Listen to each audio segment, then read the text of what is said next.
Assalamualaikum warahmatullahi wabarakatuh. Innal hamdalillah nahmaduhu wa nasta'inuhu wa nastaghfiruh wa na'udzu billahi min shururi anfusina wa sayyiati a'malina. Man yahdihillahu fala mudilla lahu wa man yudlil fala hadiya lahu. Wa asyhadu an la ilaha illallah wahdahu la syarika lahu. Wa asyhadu anna Muhammadan abduhu wa rasuluh. Ya ayyuhalladzina amanu taqullaha haqqa tuqatih wa la tamutunna illa wa antum muslimun. Ya ayyuhan nasu taqu rabbakumul ladzi khalaqakum min nafsin wahidah wa khalaqa minha zawjaha wa batha minhuma rijalan katsiran wa nisaa'a wattaqullaha alladzi tasaaluna bihi wal arham innallaha kana 'alaikum raqiba. Ya ayyuhalladzina amanu taqullaha wa qulu qawlan sadida yuslih lakum a'malakum wa yaghfir lakum dhunubakum wa man yuti'illaha wa rasulahu faqad faza fawzan 'azima. Amma ba'du fa inna asdaqal hadithi kitabullah wa khairal hadi hadi Muhammadin sallallahu alaihi wa ala alihi wa sallam wa syarral umuri muhdatsatuha wa kullu muhdatsatin bid'ah wa kullu bid'atin dhalalah wa kullu dhalalatin finnar. Akhwati fillah rahimani wa rahimakumullah. Alhamdulillah, kita berkesempatan untuk melanjutkan pembahasan kita pada kitab Syama'ilin Nabi sallallahu alaihi wasallam karya Al-Imam At-Tirmidzi rahimahullahu taala. Kita memasuki bab yang baru, yaitu bab ke-8 tentang pakaian Nabi sallallahu alaihi wasallam. Berkata penulis rahimahullah, bab ma jaa fi libasi Rasulillah sallallahu alaihi wasallam. Bab apa-apa yang datang dari dalil-dalil dalam penjelasan pakaian Rasulullah sallallahu alaihi wasallam. Yang perlu diperhatikan di sini tentang hukum asal pakaian. Ini yang diingatkan oleh Syekh Abdul Razak mengawali bab ini. Di mana beliau Syekh Abdul Razak hafizahullah mengatakan, wa yanbaghi an yu'lama anna al-asla fil libasil ibahatu. Dan selayaknya untuk diketahui bahwa hukum asal dalam pakaian itu apa? Mubah. Pakaian adalah di antara perkara-perkara yang mubah. Sehingga konsekuensinya apa? Fa inna lil insani an yalbasa ma syaa min ats-thiyabi mutajanniban ma jaa an-nahyu anhu fi syari'ati. Maka sesungguhnya manusia berhak menggunakan apa saja yang dia kehendaki dari pakaian.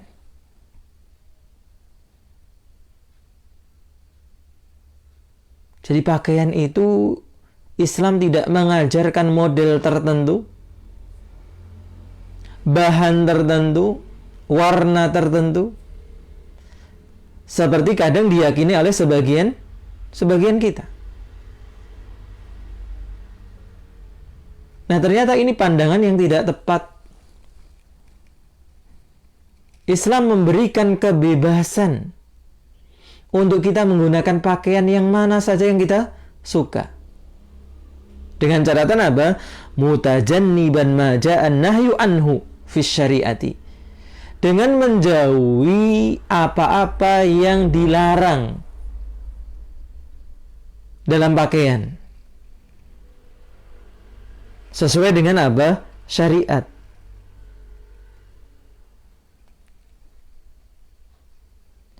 Jadi pakaian itu hukumnya hukum perkara-perkara mubah, makanan, minuman, dan yang lainnya. Hukum asalnya apa? Boleh. Silahkan Anda pakai pakaian apa saja. Selama tidak ada larangannya. Oh, berarti boleh pakai pakaian yang sempit. Silahkan. Dilihat ada larangannya tidak? Oh, ada.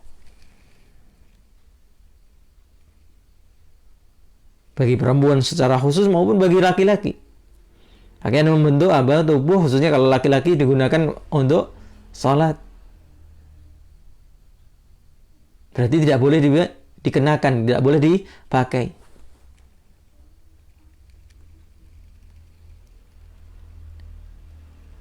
Jadi jangan sampai kita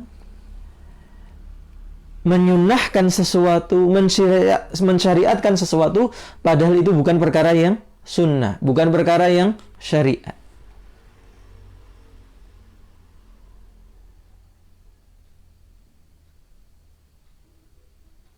Maka yang nyunnah, yang sesuai dengan syariat dalam pakaian, ya sesuatu yang apa? Tidak bertentangan dengan masyarakatnya. Itu yang dikerjakan oleh Nabi Sallallahu Alaihi Wasallam. Beliau berpakaian, berpenampilan sesuai dengan keadaan masyarakatnya. Selama itu bukan perkara yang terlarang dalam syariat. Mau pakai apa? Katun, mau pakai yang sintetis, mau pakai yang wool, silahkan. Tapi jangan kalau pakai apa? Sutra bagi laki-laki. Karena ada larangannya. Kemudian beliau menyebutkan sebuah hadis Nabi SAW yang dikeluarkan oleh Imam Al-Bukhari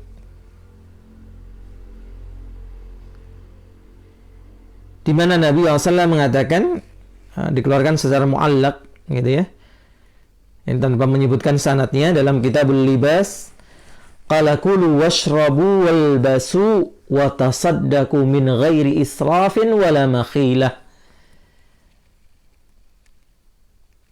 Makanlah, minumlah, berpakaianlah dan bersedekahlah, kata Nabi SAW, dengan catatan apa? Tanpa berlebihan dan juga jangan sombong.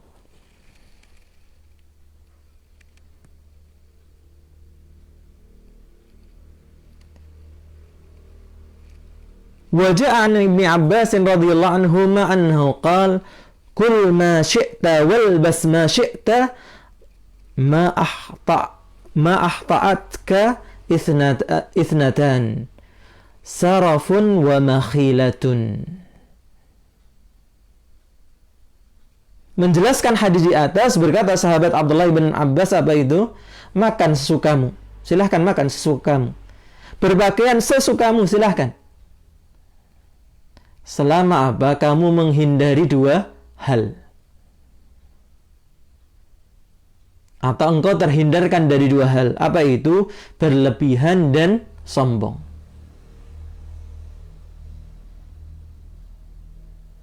Dan sombong tidak hanya sombong yang kita fahami.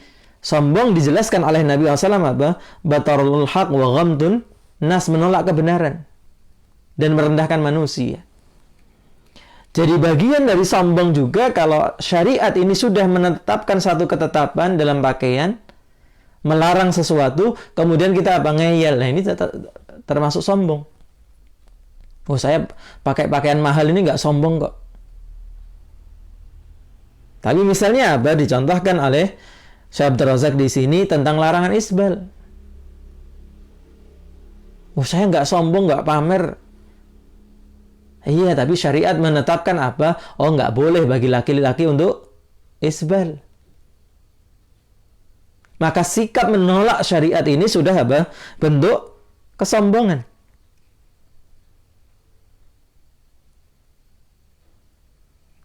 Demikian pula berbicara tentang larangan seorang laki-laki, kita tadi sudah sebutkan mengenakan apa? Sutra. Silakan bahan yang lain semahal apapun, tidak masalah. Bahkan lebih mahal dari sutra, tidak masalah. Tapi jangan sutra. Demikian pula apa? Ada larangan tentang baju yang nganeh-nganeh, kalau orang Jawa bilang. Baju yang syuhroh. Baju yang tidak biasa digunakan di masyarakatnya. Sehingga membuat semua pandangan tertuju pada dirinya. Ini yang perlu dicermati dalam kita berpakaian. Bahwa pakaian itu perkara mubah yang kita boleh menggunakan pakaian yang mana saja. Selama kita apa? Menjauhi hal yang terlarang dalam syariat. Maka misalnya yang real gitu ya, saya contohkan, kita menggunakan batik. Tidak masalah menggunakan batik. Karena apa? Itu yang dikenakan masyarakat kita. Jadi kalau mengenakan batik kemudian tidak dianggap apa? Salafi. Tidak dianggap mengikuti sunnah Nabi SAW. Salah kaprah. Tapi juga jangan kebablasan. Apa itu? Pakai batik yang motifnya hewan. Nah, ini praktek nyata dari apa? Kaidah ini. Tidak masalah Anda pakai batik, nggak masalah. Tapi apa? Jangan pakai batik yang bermotif makhluk hidup. Karena jelas ada larangan tentang apa? Menggunakan pakaian, ada larangan tentang menggambar makhluk hidup. Nah, ini contoh yang nyata dalam kehidupan kita hari ini.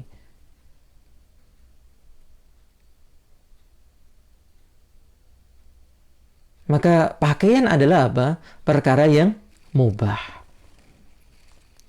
Baik, kita akan baca beberapa hadis dalam bab ini. Kita awali dengan sebuah hadis yang sahih. Qala haddatsana Muhammad bin Humaid Ar-Razi. Qala haddatsana Fadl ibn Musa. Wa Abu Tumailah. Wa Zaid ibn Hubab. An Abdul Mu'min ibn Khalid. An Abdullah ibn Buraidah.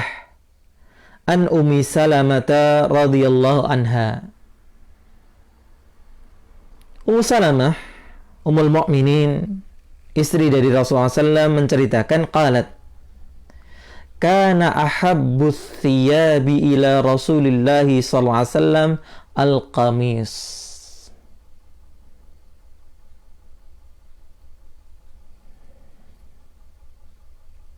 Dahulu kala yang paling disukai dari pakaian oleh Rasulullah SAW adalah apa? Qamis.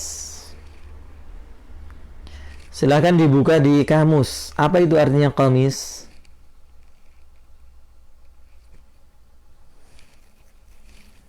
Iya, sebagian kita menerjemahkan gimana ya? Apa istilahnya? Godak-gadok gitu ya. Qamis jadi apa? Gamis. Padahal kalau kita lihat di terjemahan, qamis adalah apa? Kemeja. Dan kemudian apa? Karena ini disukai oleh Rasulullah SAW, dianggap sebuah sunnah. Jadi kalau sudah hijrah nggak pakai gamis, ini hijrahnya tidak dianggap afdhal. Sudah ngaji nggak pernah pakai gamis, itu ya. Nah, ini ngajinya belum benar, manhajnya belum lurus. Apa hubungannya antara pakaian yang itu perkara mubah dengan apa? Benernya ngaji seseorang. Nah, ini yang perlu diluruskan dalam bab ini. Pakaian itu perkara mubah. Tidak ada kaitannya dengan keimanan seseorang, kecuali dia menggunakan pakaian yang tadi kita katakan apa? Yang terlarang. Isbal gitu ya. Ini menunjukkan berarti masih ada hal yang dia langgar. Yang mengenakan pakaian sutra misalnya, tidak tertutup auratnya. Tapi selama pakaian itu memenuhi kaidah syariat, menutup aurat, tidak terlarang secara syariat, maka tidak ada kaitannya dengan apa tadi? Kelurusan manhaj seseorang, keseriusannya dalam hijrah dan sebagainya. Iya, bahwa Nabi SAW menyukai pakaian apa? Qamis, kemeja. Disebutkan oleh Syekh Abdul Razak, apa itu qamis? Wa huwa thawbul ma'ruf. Itu jenis pakaian yang dikenal. Alladzi lahu kummani tadkhulu fihi mal yadan. Qamis adalah pakaian yang dikenal yang memiliki dua lengan.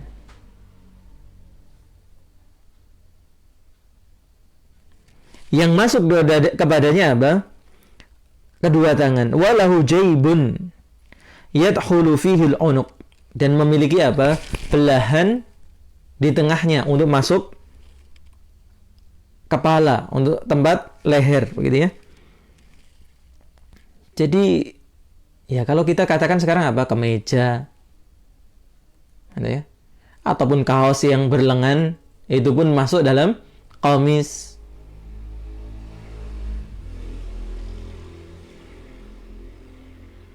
Karena jenis pakaian yang lain adalah apa? Aizar dan rida. Jadi jenis pakaian orang zaman dulu selain qamis, jadi apa yang kita pakai sekarang ini, jadi kebanyakan pakaian kita ini masuknya kepada apa? Jenis qamis sudah.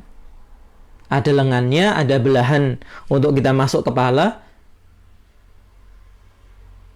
Itu sudah dikatakan qamis. Sedangkan pakaian yang lain yang ada adalah apa? Sarung, kemudian apa? Menyelempangkan kain di atasnya. Itu pakaian lain. Sehingga dikatakan di sini waqad qila fi sababi hubbin Nabi sallallahu alaihi wasallam lil qamis li'annahu sahlun fi libasihi sahlun fi khalqihi murihun fit taharruki bihi. Dikatakan oleh sebagian bahwa sebab sukanya Nabi SAW kepada qamis, kenapa?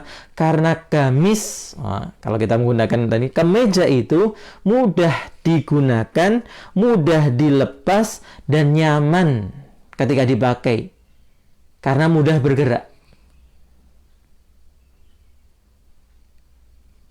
Jadi kalau kita mendapati pakaian dengan sifat yang seperti ini di antara apa yang disukai Nabi SAW. Kenapa? Karena kepraktisannya.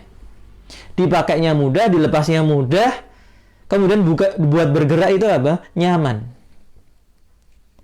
Karena kalau sarung tadi, dan sarung dulu itu jangan dibayangkan seperti sarung kita hari ini. Sarung dulu itu seperti yang kita kenakan kalau umroh atau haji. Jadi kain yang dililitkan, yang kalau geraknya apa berlebihan bisa lepas. Jadi harus dijaga. Demikian pula apa bagian atasnya adalah bagian atas kain umrah yang kalau kita juga geraknya terlalu banyak akan lepas. Maka harus dijaga. Maka Nabi SAW menyukai gamis atau kemeja ini. Kenapa? Karena kepraktisannya. Bukan karena sudut ibadah tertentu. Sehingga dianggap ini apa, baju sunnah, ini identitas sunnah dan sebagainya, ini tidak tepat.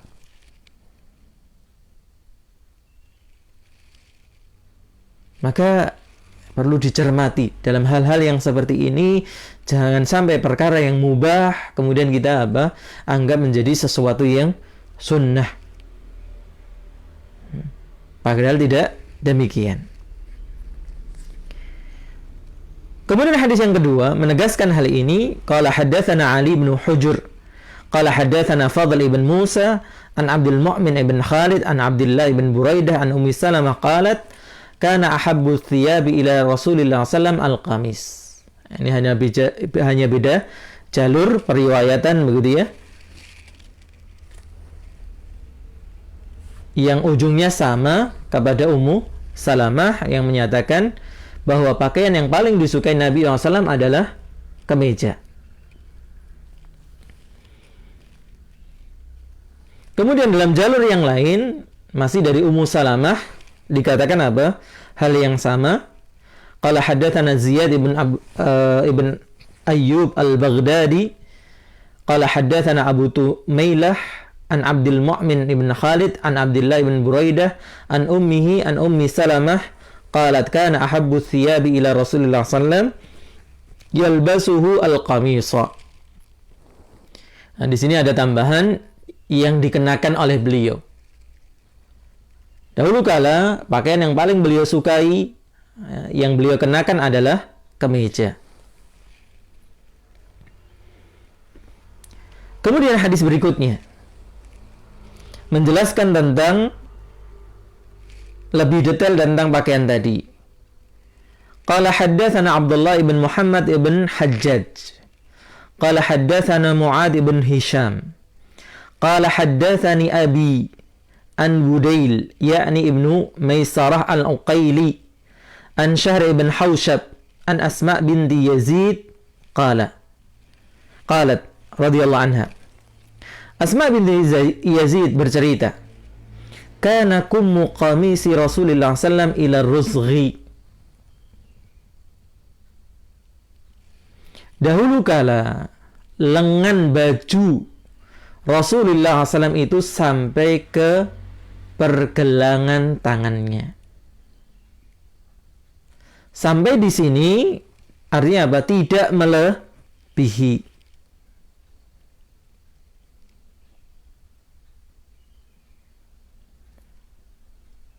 Meskipun sanad ini dikritisi oleh sebagian ulama, tapi dia punya hadis lain yang mendukung tentang riwayat ini. Maka idealnya lengan baju itu tidak melebihi pergelangan tangan. Bahkan itu bisa masuk isbal kalau berlebihan. Kalau itu sampai melebihi, sebagian menyebutkan kalau melebihi ibu jari. Ini batas maksimalnya. Ya, kalau model pakaian kita sekarang ya insya Allah nggak ada. Tapi sebagian pakaian dulu yang dikenakan oleh sebagian orang, dikenal dengan jubah begitu ya, kadang bahkan melebihi ujung jari jemari. Nah, ini menunjukkan kesombongan mereka untuk menunjukkan kedudukan mereka. Nah, ini yang terlarang. Maka diusahakan lengan baju itu tidak melebihi pergelangan tangan. Ar-rusghu. Nah, itu yang diajarkan oleh Nabi sallallahu alaihi wasallam.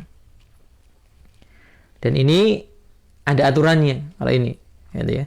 Jadi nggak boleh kita, dan ini masuk dalam isbal di lengan baju ketika melebihi batasnya. Diterangkan oleh sebagian maksimal adalah sampai ke ibu jari.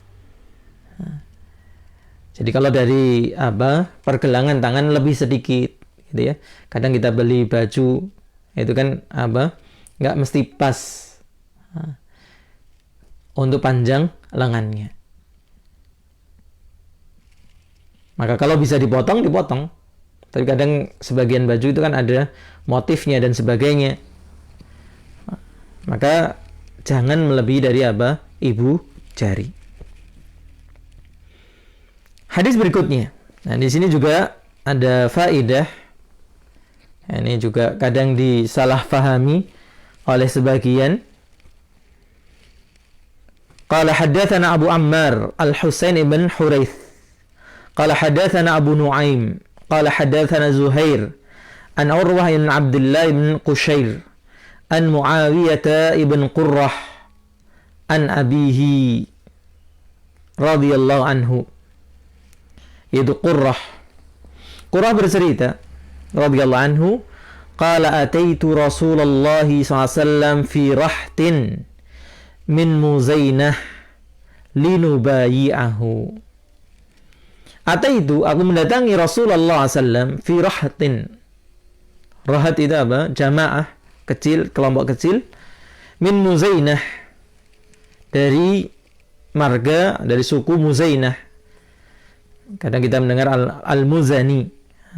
Ini dari Muzainah ini. Linubayi'ahu. Datang untuk apa tujuannya? Untuk berbaiat kepada Nabi SAW. Wa inna qamisahu la mutlaqun au qala zirru qamisihi mutlaqun. Dan sesungguhnya kemejanya atau kancing kemejanya itu mutlak, terlepas.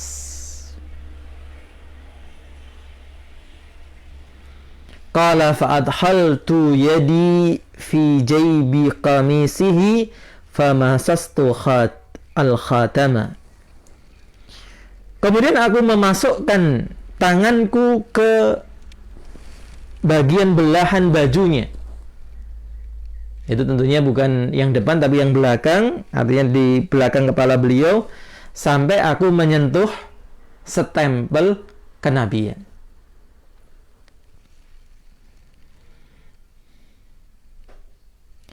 Nah, sebagian, saya dulu juga belajar gitu ya.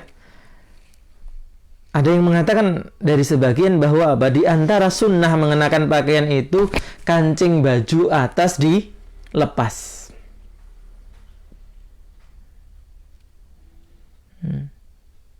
Pernah dengar yang seperti ini? Mungkin sebagian pernah dengar gitu ya. Makanya ada sebagian teman-teman itu kalau pakai baju, kancing bajunya tidak dikancingkan.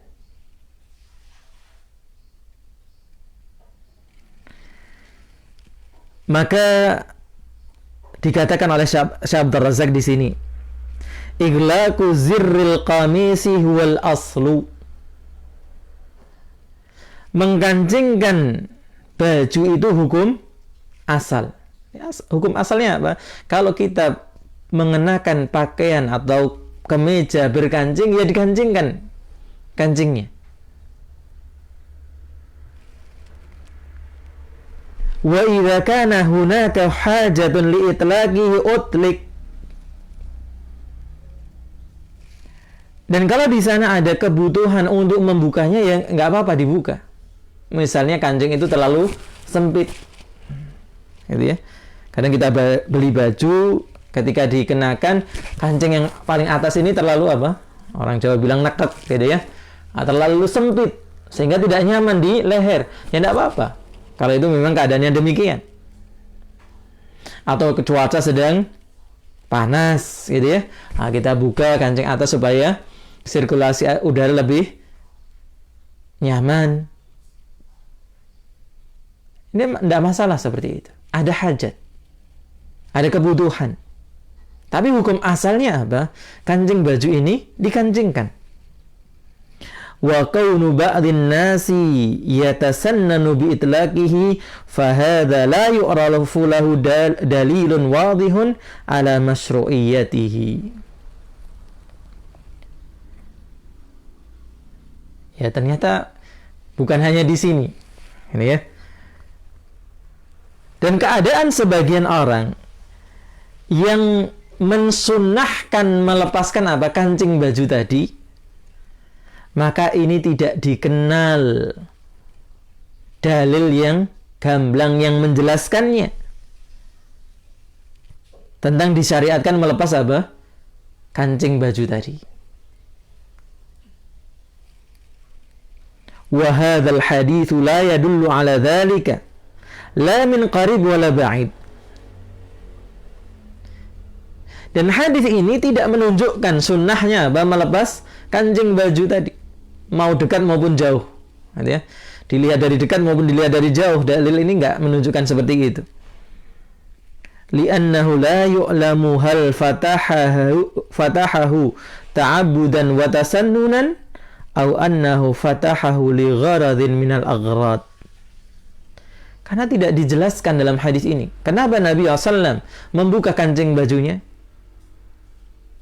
Apakah ini dalam rangka beribadah kepada Allah? Apakah ini hal yang disunnahkan? Atau beliau membukanya karena ada tujuan di antara tujuan yang ada?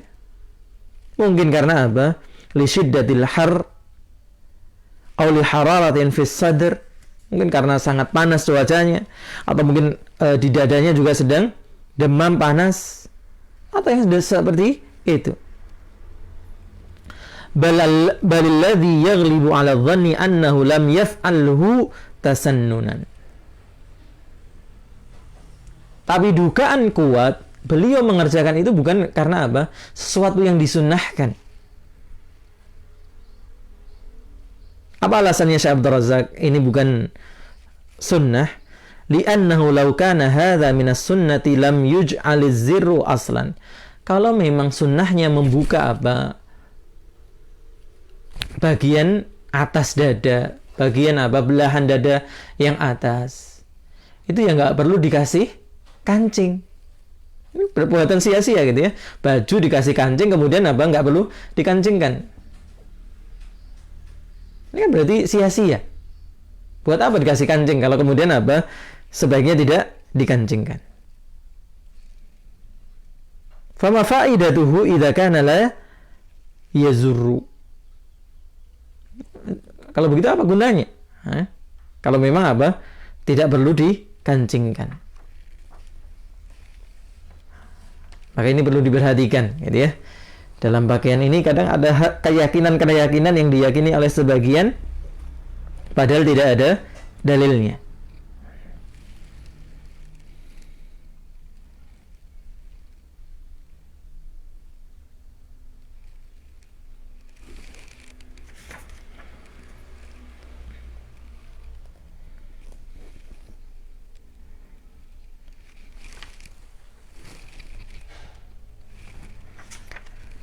Baik, kemudian hadis berikutnya.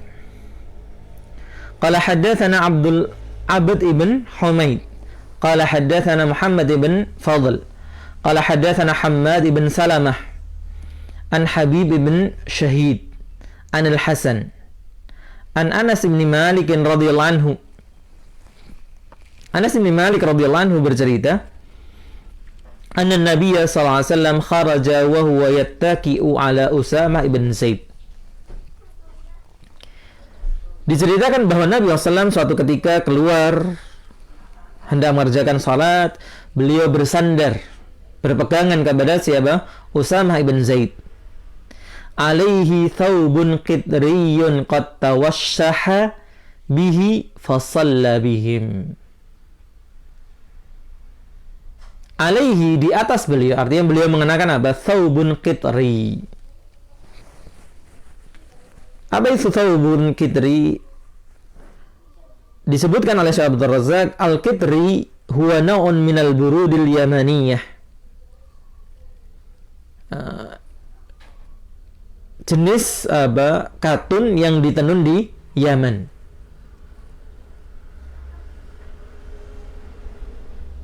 Yang bergaris. Di Yaman dulu terkenal dengan kainnya.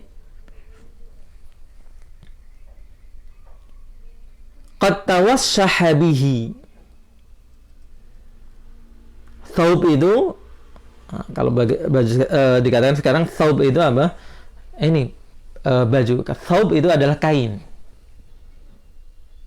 yang beliau tawassaha bihi, beliau letakkan. Tawassaha itu wada'ahu ala atiqaihi, diletakkan di kedua pundaknya. Jadi kain tadi hanya diletakkan di atas pundak. Fasalla bihim, kemudian Rasulullah SAW salat dengan mereka, artinya beliau menjadi imam. Nah, ini memang keadaan apa di zaman itu. Dimana kalau kita kembali kepada bab tentang pakaian, di sana disebutkan bahwa kalau orang yang mempunyai dua kain, maka dia diperintahkan untuk mengenakan dua kain itu ketika salat. Artinya dulu banyak atau sebagian sahabat karena keadaan mereka salat itu pakaiannya hanya apa? Sarung saja, menutup pusar ke bawah, sedang apa? Bagian atasnya terbuka.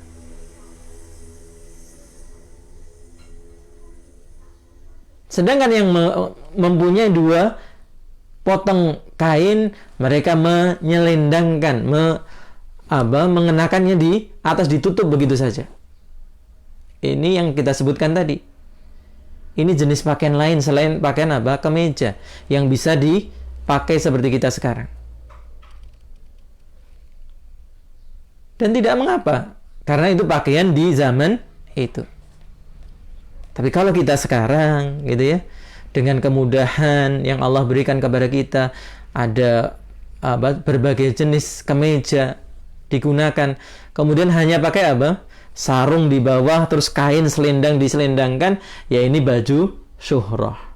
Loh, Nabi SAW dulu kenakan, ya iya, itu karena masyarakatnya keadaan seperti itu. Apalagi mau jadi imam seperti itu, gitu ya. Hanya selempang ke kain di pundak. Ini bisa geger, gitu ya, makmumnya. Tentu hal ini syuhrah. Ini pakaian yang akan menyebabkan apa? Keanehan di tengah masyarakat.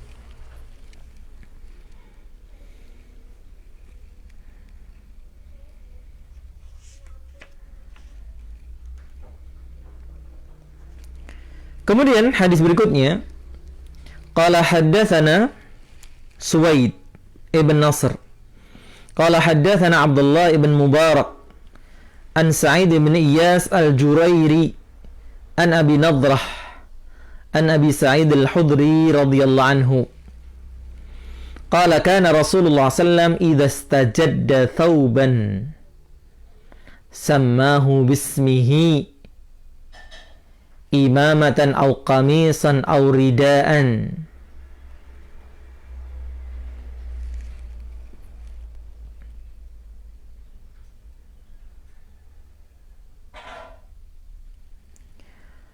Dahulu kala Rasulullah SAW kalau memiliki sesuatu yang baru dari pakaian, baik itu imamah, kemeja, kain, gitu ya, kain bagian atas, pakaian bagian atas, selendang kita menyebutnya begitu ya. Tsumma yaqulu, kemudian beliau mengatakan, berdoa apa? Allahumma lakal hamdu kama kasautanihi. Ya Allah, segala puji bagimu sebagaimana engkau telah apa? Mengenakan, menutup diriku. As'aluka khairahu wa khaira ma suni'a lahu. Maka aku memohon kepadamu kebaikannya dan kebaikan apa yang dibuat untuknya. Wa a'udzubika min syarrihi wa syarri ma suni'a lah. Dan aku berlindung dari keburukannya dan keburukan apa yang dibuat untuknya. Riwayat berikutnya, riwayat yang sama, hanya berbeda apa? Sanadnya. Qala haddatsana Hisham ibn Yunus al-Kufi, qala haddatsana Al-Qasim ibn Malik al-Muzani, anil Jurairi an Abi Nadrah an Abi Sa'id al-Khudri anin Nabi sallallahu nahwahu. Nah, di sini Syekh Abdul Razak ibn Abdul Muhsin Al-Badr hafizahumullah memberikan penjelasan cukup panjang.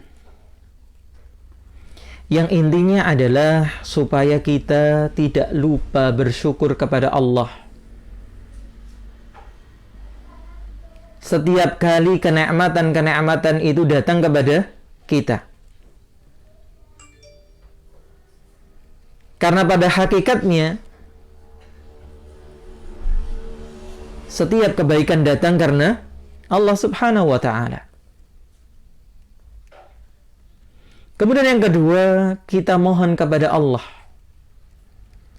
kebaikan-kebaikan pada apa yang kita miliki, pada apa yang Allah berikan kepada kita, dan kita berlindung dari keburukan-keburukan apa yang ada pada pemberian Allah itu.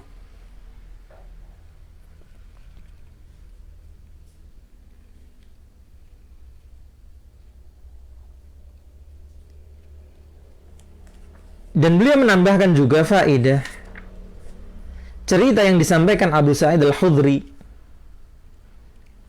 ini menunjukkan apa? Kebahagiaan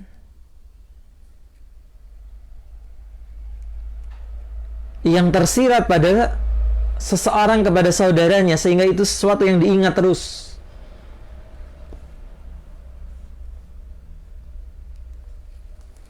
Sehingga jangan sampai apa yang sering saya sampaikan di majelis, kita terjangkit penyakit apa?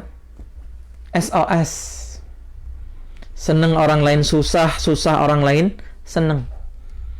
Tapi seperti inilah seharusnya seorang mukmin. Bergembira dengan kegembiraan saudaranya dan bersedih dengan kesedihan saudaranya. Bukan sebaliknya.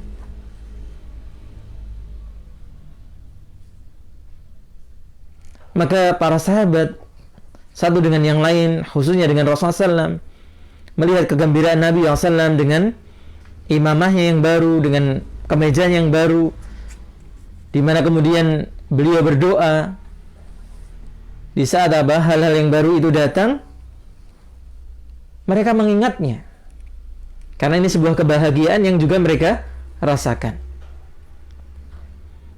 Dan subhanallah, gitu ya, ini faedah yang begitu dalam yang bisa disimbolkan oleh Syekh Abdul Razak dari kisah ini.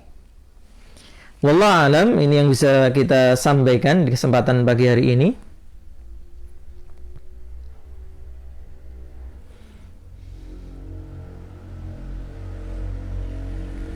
Baik. Ada pertanyaan, barakallahu fiik Ustaz wa fiik barakallah. Bagaimana hukumnya dengan pakaian orang yang tinggal di daerah dingin? Karena di sana ada pakaian yang menutupkan lengan sampai ke seluruh jari untuk melindungi dari suhu dingin, apakah termasuk isbal? Nah, jazakumullah khairan wa jazakillah khairan. Tapi karena ini hajat, gitu ya, maka tidak masalah. Sebagaimana apa ketika kita mengenakan jas hujan, gitu ya, maka kadang kita perlu menjulurkan pakaian itu sampai ke bawah untuk menutup apa? Sepatu supaya tidak basah dan sebagainya. Maka ini tidak terus-menerus dikenakan.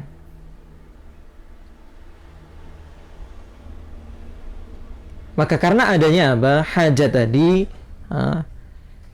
maka wallahu alam dibolehkan.